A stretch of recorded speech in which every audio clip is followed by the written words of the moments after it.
যেই রাতে উনি হিজরত করলেন, মাইগ্রেট করলেন, উনি কেঁদে কেঁদে বারবার মক্কার দিকে ফিরে তাকায়, আবার যায়, আবার ফিরে তাকায়, মাতৃভূমির মায়া ছাড়তে পারছেন না। আর বলছিলেন, মাক্কা তো আহাব্বুল বিলাদ ইলাইয়া, মক্কা আমার কাছে সবচেয়ে প্রিয় শহর।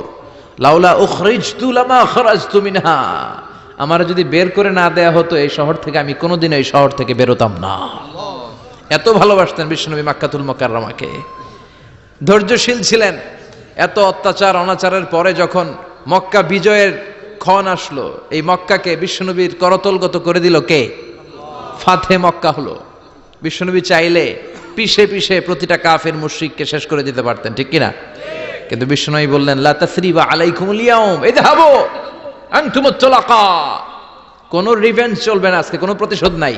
একেবারে বড় যুদ্ধাপরাধী যারা, মারাত্মক যারা অফেন্স করেছে, তাদেরকে শাস্তির আওতায় আনা হবে, বাকি সবাইকে আমি ক্ষমা করে দিলাম।